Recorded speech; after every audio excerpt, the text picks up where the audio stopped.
Academy of commerce के इस YouTube channel में आप सभी का स्वागत है। आज हम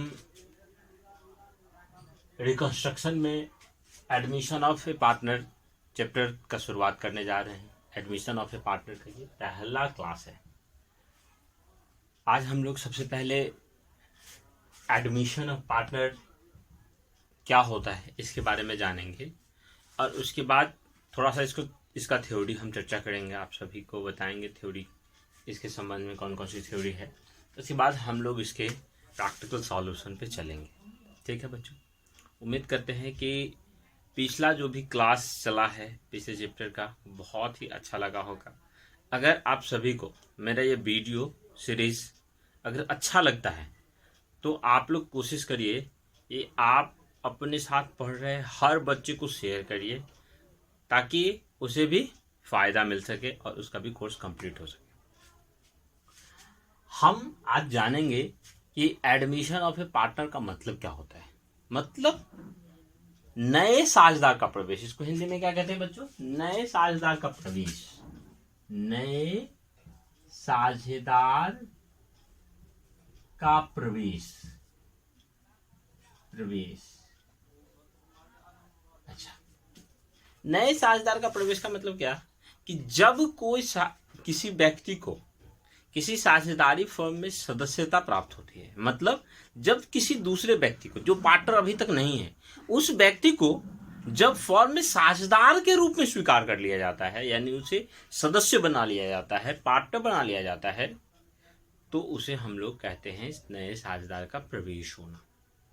ठीक है, यानी जब साझेदारी फर्म में नए व्यक्ति को साझेदार के रूप में शामिल कर लिया जाता है, जब साझेदारी फर्म में नए व्यक्ति को साझेदार के रूप में शामिल कर लिया जाता है तो उसे हम लोग क्या कहेंगे? नए साझेदार का प्रवेश होना। ठीक है बच्चों, जैसे सपोज करिए कि ए और बी दो पार्टनर था पहले से और इन दोनों ने क्या सोचा कि सी को भी पार्टनर बना लिया जाए। ए बी से काम नहीं चल रहा था तो इसने सोचा कि चलो सी का भी हेल्प लिया जाए और सी को भी पार्टनर बना लिया जाए।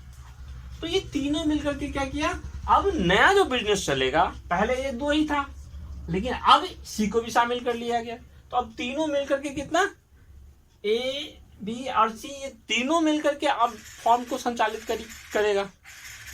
तो इसे हम लोग कहेंगे नए साझेदार का प्रवेश होना। मतलब सी क्या कर रहा है? नए साझेदार के रूप में प्रवेश कर रहा है, तो इसे हम लोग कहेंगे नए साझेदार का प्रवेश होना। ठीक है बच्चों, चलिए आगे। जब भी कोई नया साझेदार फॉर्म में प्रवेश करता है तो फॉर्म का जो प्रारूप है उसमें क्या परिवर्तन होता है?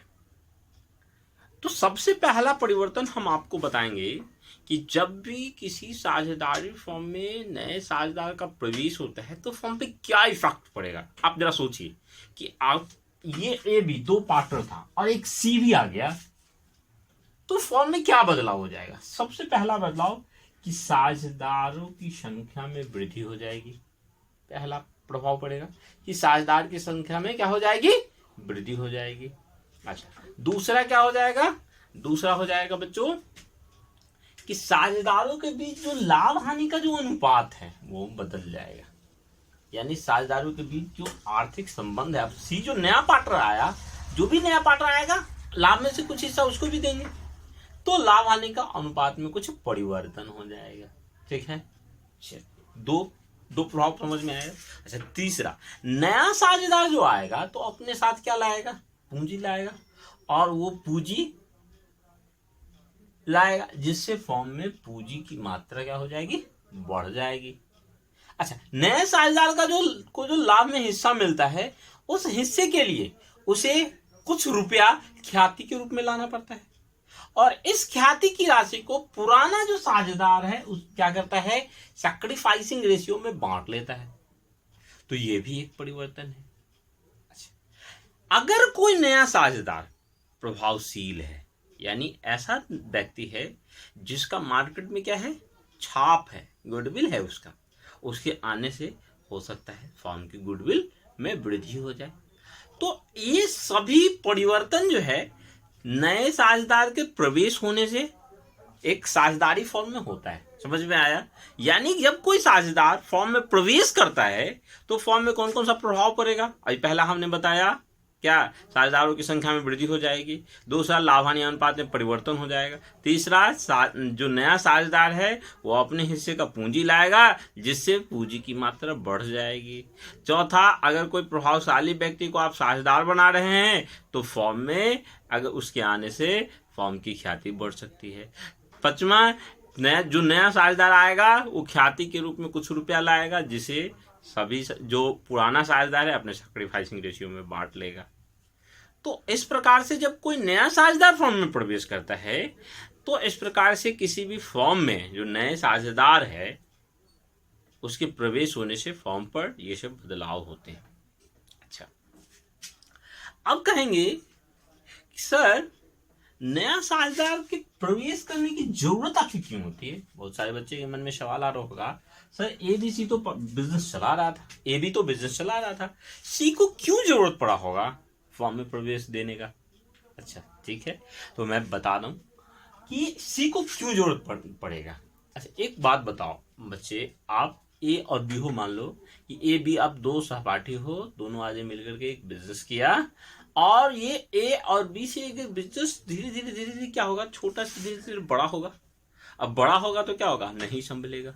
तो नहीं संभलेगा तो क्या होगा, दो ऑप्शन है आपके पास, या तो कर्मचारी बढ़ा लीजिए या तो पार्टनर की संख्या बढ़ा लीजिए। तो कभी कभी क्या होता है कि पार्टनर की संख्या बढ़ाना ज्यादा उपयुक्त होता है, तो आप क्या करिएगा, पार्टनर बढ़ा।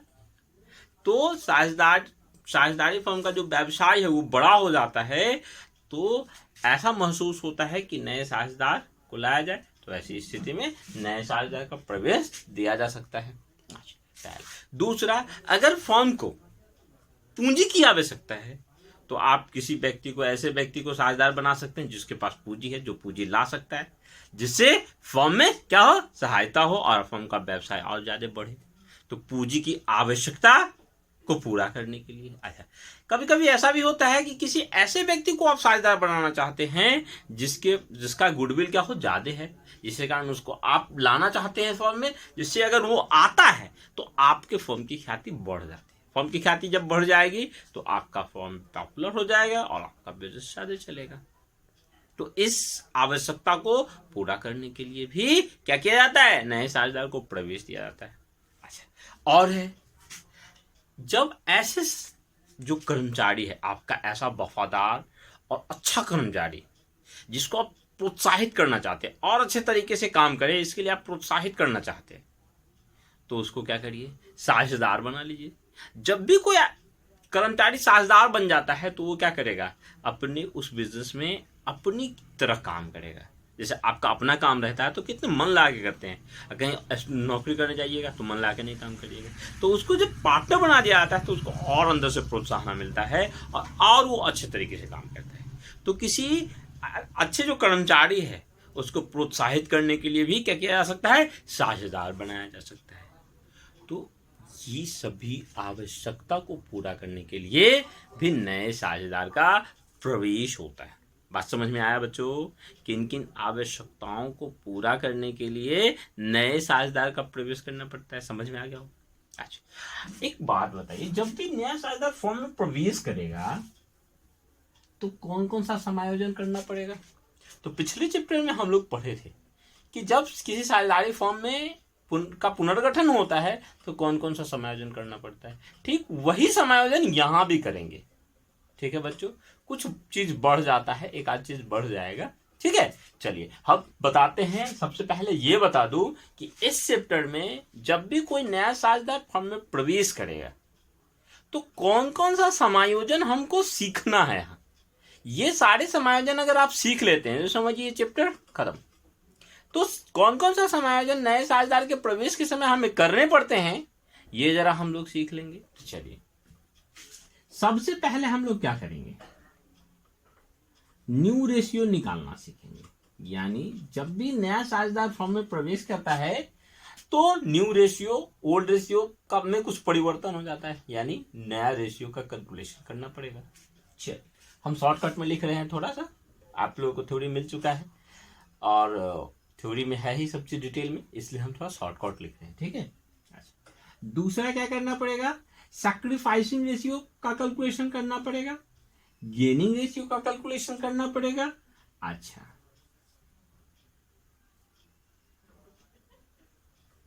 अकाउंटिंग फॉर गुडविल, नया पार्टनर जो गुडविल लाता है उसके लिए अकाउंटिंग करना पड़ेगा। अच्छा,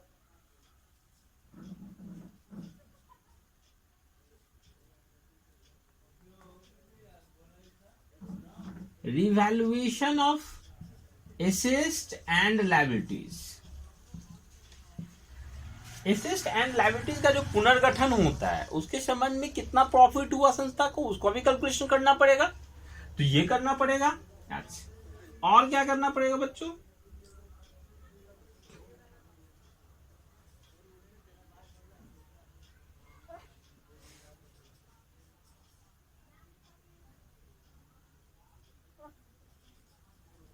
adjustment of capital,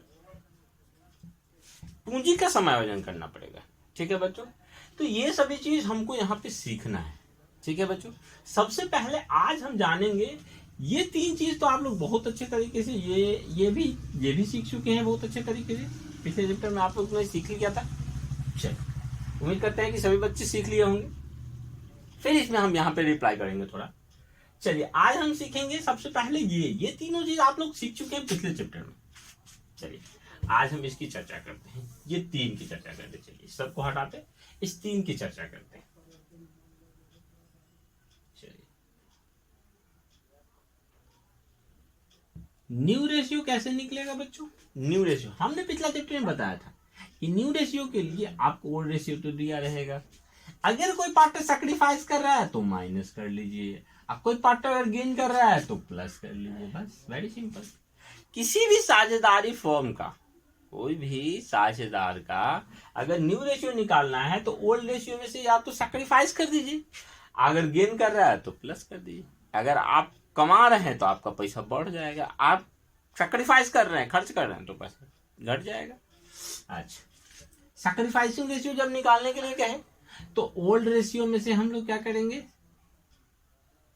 new ratio को माइनस कर देंगे। अच्छा, गेनिंग रेशियो कब निकलेगा, न्यू रेशियो जब बड़ा रहेगा ओल्ड रेशियो से, यानी आप गेन कर रहे हैं तो न्यू में से ओल्ड को आप माइनस कर दीजिएगा, ठीक है बच्चों।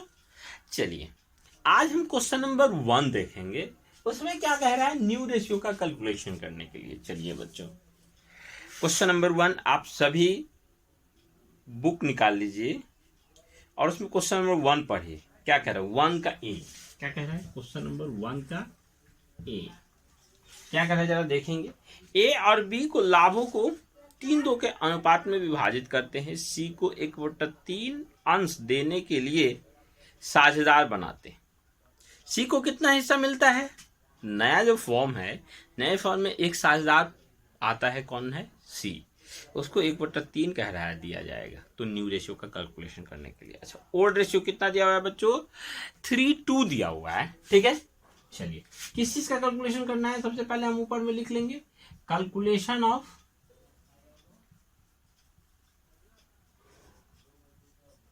New ratio.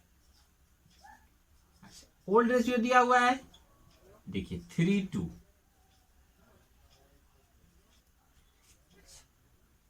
3:2 है ना बच्चों, 3:2। अच्छा, सी गेन कर रहा है, नया पार्टनर हमेशा गेन करता है बच्चों, सी गेन कर रहा है 1/3, सी गेन कितना कर रहा है 1/3।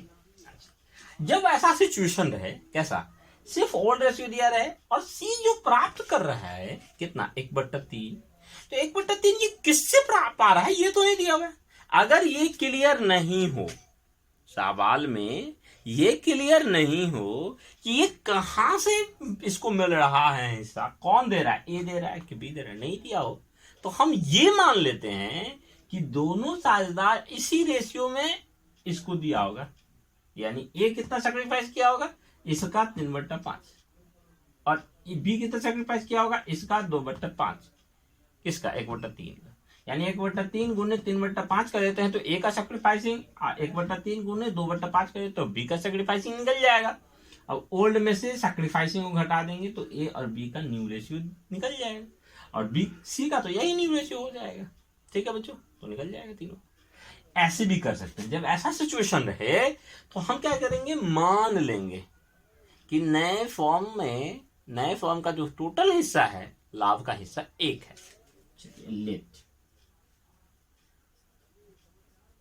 टोटल प्रॉफिट इक्वल टू, अच्छा 1 में से अगर आप सी को दे दिए 1/3 तो बचा कितना बच्चों,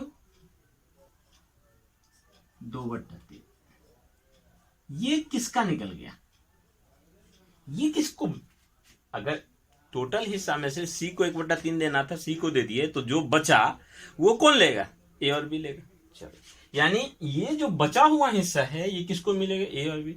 और ए किसी भी लाभ को किस रेशियो में बांटता था, 3:2 में, तो इसको हम लोग क्या करेंगे, 3:2 में बांट देंगे।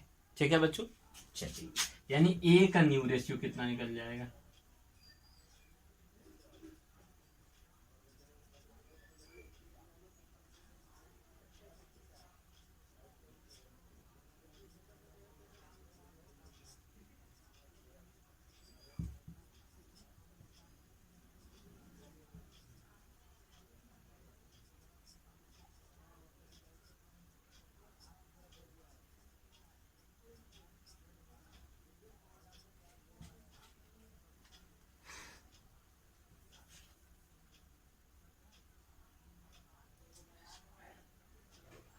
ठीक है बच्चों, निकल गया, ए और बी का न्यू रेशियो निकल गया। अब बोलोगे सर ये क्या कर दिए आप अब देखिए समझिए, आपको सपोज करिए कि आपका फॉर्म 50,000 रुपये प्रॉफिट कमाया था और इसको 3 में बांटना था। 3 में बांटा तो क्या करते थे, 3/5 गुने 50,000 करते थे ए का, और बी का 2/5 गुने 50,000 करते थे, तो बी का निकल जाता था। अब इस 50,000 की जगह पर हम क्या किए, 2/3 को बैठा दिए, सिर्फ 50,000 की जगह पे 2/3 को, तो ए का कितना मिलेगा, 3/5 गुने 2/3, 2/3 गुने 3/5, पहले इसको कर ली, कोई बात नहीं, ठीक है। अच्छा, बी पे क्या बैठाते, तो 2/5 गुने 2/3, वही किया ना यार। ठीक है बच्चों, सॉरी, यहाँ पे गलती हो गई, यहाँ पे 2 हो जाएगा, 2 2 4। ठीक है बच्चों, चलिए, अब तीनों पार्टनर का न्यू रेशियो निकल गया, सी का भी, ए का भी, बी का भी, तो हम लोग रेशियो निकाल लेंगे। ये तो भिन्न में आया ना, अब इसका रेशियो निकाल लीजिए, ए बी सी। ए का कितना आया बच्चों, 6/15, बी का आया 4/15, और सी का तो 1/3 है ही। अब इसका क्या करना है, रेशियो निकालने के लिए सिंपल समझ लीजिए, जो हर में जो भी संख्या है 15 15 3, इसका एलसीएम निकालेंगे, तो इसका एलसीएम आएगा बच्चों 15 एलसीएम। अब इस 15 से इस तीनों को गुना करिए तो कितना आएगा, 6 4 और 5, ये आपका निकल के आ गया नया अनुपात। समझ में आया बच्चों, आप सभी इसको नोट कर लेंगे, और किसी बच्चे को किसी प्रकार की परेशानी अगर होती है तो आप लोग कमेंट करेंगे, ठीक है। चलिए बच्चों, हो गया, स्क्रीनशॉट मार लीजिए और नोट कर लीजिए इसको, ठीक है। चलिए, अब हम लोग देखेंगे क्वेश्चन नंबर 2। देखिए बच्चों, क्वेश्चन नंबर 1 का बी में क्या कह रहा है, ओल्ड रेशियो एल एम और एन का 6 7 6 और 2 है, और नया पार्टनर आ रहा है ओ को कह रहा है 1/6 हिस्सा मिल रहा है, और कह रहा है न्यू रेशियो निकालने के लिए, और कोई इन्फॉर्मेशन नहीं दिया रहा हो। तो क्या बोले, कोई इन्फॉर्मेशन नहीं दिया रहा है, तो सबसे पहले टोटल प्रॉफिट को 1 मान लेंगे, 1 से 1/6 माइनस कर देंगे, तो क्या हो जाएगा, 5/6 जो आएगा वो किसका हिस्सा होगा, एल एम एन का, रेस्टेड जो पार्टनर है उसका। मान लिया आप 4 पार्टनर है, एक का हिस्सा अगर दे दिए तो जो बचा वो 3 का हिस्सा है ना, शेष जो 3 पार्टनर है वो कौन कौन है, एल एम एन। तो एल एम एन का टोटल हिस्सा है 5/6, तो टोटल को क्या करेंगे, इस रेशियो में ये बांटेगा, तो इस रेशियो में बांट लेंगे, 5/6 गुने 7/15, 15 कहां से आया, तीनों का जोड़ 15, इस तीनों को जोड़ के आया 15, तो 7/15 कितना आया, 35/90, फिर 5/6 गुने 6/15 30/90, 5/6 गुने 2/15 तो 10/90। इसको काट भी सकते थे बच्चों, 5 से 1 कट जाता है ना, लेकिन हम लोग नहीं काटेंगे, सहूलियत होगा आगे कैलकुलेशन करने में, इसलिए। चलिए अब तीनों पार्टर का न्यू रेशियो निकल गया, नए पार्टर का है ही, अब बैठा देंगे यहाँ new ratio equal to LMN। L का आया 35/90, M का आया 30/90 और N का आया 10/90 और O का है 1/6। LCM निकल गया आपको 90 से मल्टीप्लाई किए सबको तो 35, 30 और 10 और 15। इसी में से 5 भी कॉमन ले सकते हैं, इसको ऐसे भी लिख सकते हैं 7, 6, 2, 3, 5 कॉमन ले लिए सब में। ठीक है बच्चों, चलिए आप सभी इसको नोट कर लेंगे, स्क्रीनशॉट मार करके इसको अच्छे से नोट करेंगे। अब हम लोग 1 का C चलेंगे। ठीक है बच्चों, चलिए देखिए बच्चों, क्वेश्चन नंबर 1 का C क्या कह रहा है, ABCD पार्टनर था और उसका अनुपात क्या था 4, 3, 2, 1 और E नया पार्टनर आया और उसने अपने फर्म में 1/10 हिस्सा लिया। तो हम क्या बोलते थे, जब कुछ नहीं दिया रहे और कहे न्यू रेशियो निकालने के लिए, तब क्या करेंगे, टोटल प्रॉफिट को 1 मान लेंगे और उस 1 में से नए पार्टनर का हिस्सा घटा देंगे। कितना आ गया 9/10। ये 9/10 किसको मिलेगा, ABCD, इस चारों पार्टनर का हिस्सा है। इसको क्या करेंगे, इस रेशियो में बांट लेंगे। तो A को कितना मिलेगा, A न्यू शेयर क्या हो जाएगा 9/10 गुने 4/10 तो 36/100। ऐसे ही B का आ जाएगा 27/100 और C का आ जाएगा 18/100। D का आ जाएगा 9/100 और E का तो दिया ही हुआ है। तो तीनों का 500 का न्यू रेशियो निकाल लेंगे। तो न्यू रेशियो बराबर क्या हो जाएगा 36/100, 27/100, 18/100, 9/100 और 1/10। LCM हो जाएगा 100। अच्छा LCM निकाल लेंगे तो गुना कर लेंगे तो कितना आ जाएगा 36, 27, 18, 9 और ये 10 हो जाएगा। क्योंकि 1/10 है तो 1/10 गुने 100 करिएगा तो 10 आ जाएगा। ठीक है बच्चों, ये आपका रहा आंसर। ठीक है बच्चों, तो उम्मीद करते हैं कि आप सभी को अच्छा लगा होगा। इसको आप लोग नोट कर लेंगे और अच्छा अगर लगा है तो आप सभी क्या करिए, ज़्यादा से ज़्यादा शेयर करिए, लाइक करिए और चैनल को सब्सक्राइब करिए, ताकि आने वाला जो भी वीडियो है, ये पहला वीडियो था नए सालदार के प्रवेश का, तो आने वाला सभी वीडियो आप तक पहुंच सके और आप सभी सारे क्वेश्चन को सीरीज बाय सीरीज पढ़िए। धन्यवाद, आज के लिए इतना ही।